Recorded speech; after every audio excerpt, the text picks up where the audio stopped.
This story was sent to me by Michael, a Canadian traveler who stayed at a budget motel in Orlando, Florida. He wrote that what he experienced there still haunts him years later, and it's the reason he refuses to stay in small roadside hotels ever again. Thank you, Michael, for sharing this story with us. And as he warned in his email, if you're listening at night, you might want to turn the lights on, because what started as a simple overnight stay turned into the most disturbing night of his life.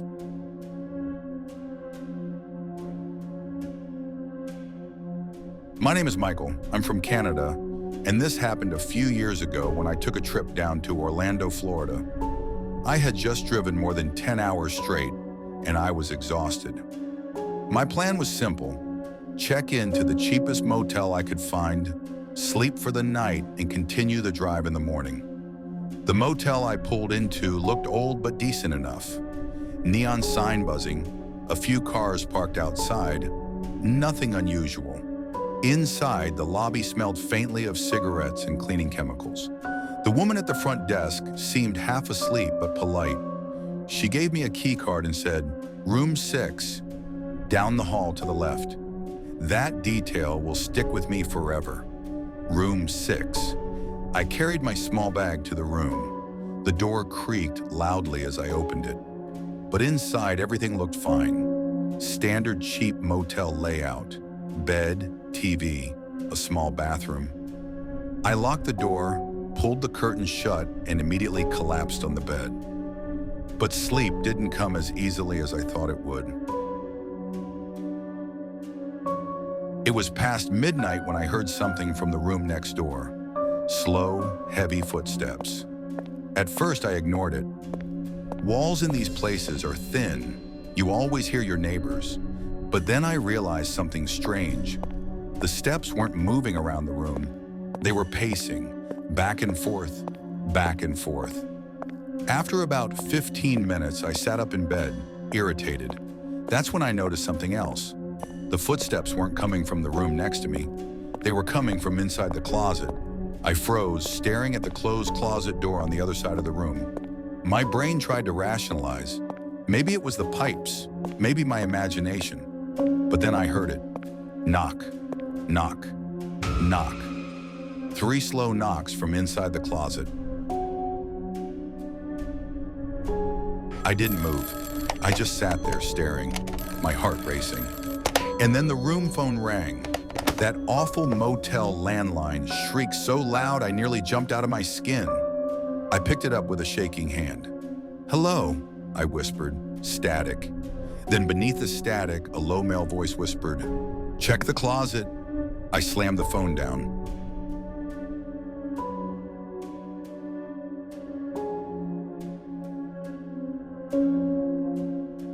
I told myself I had to be dreaming, delirious from the long drive. I lay back down, pulled the covers over my head, and tried to block everything out. That's when I heard the door creak. I peeked over the blanket. The door to my room was slowly opening, and standing there, half in the hallway light, was a man. He was tall, pale, and wearing an old brown suit that looked decades out of fashion. His eyes were dark and sunken, and his skin looked gray. He didn't speak. He just stepped inside, closed the door behind him, and started walking toward the closet.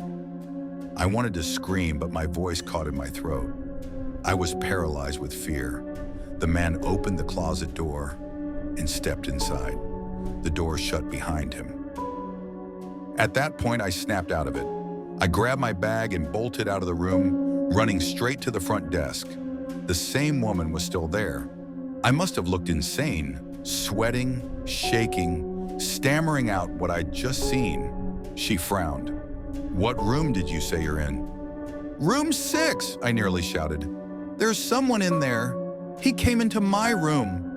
Her face went pale. She slowly shook her head. "Sir, that can't be right. We don't rent out room 6. I stared at her, confused. "What are you talking about? You gave me the key." She looked terrified now. She picked up the phone and called someone. Her manager, I think. A few minutes later, an older man arrived, his expression grim. He asked me to explain everything.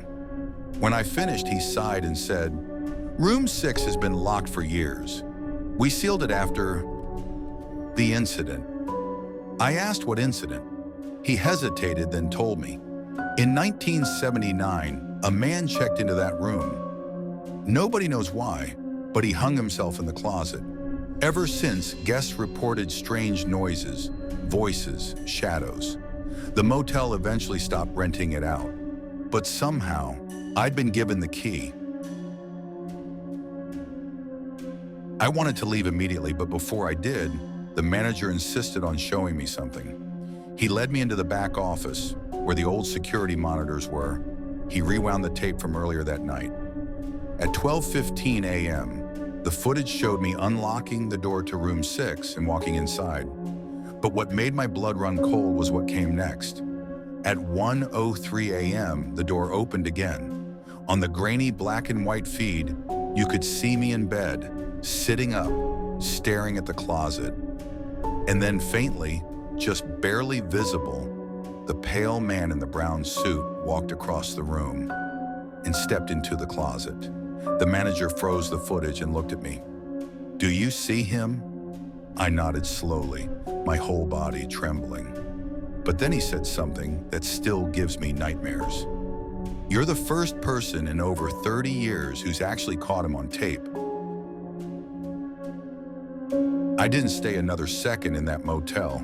I checked out immediately, drove to a 24-hour diner, and spent the rest of the night there. The next day, I found a new hotel in Orlando and tried to put it out of my mind.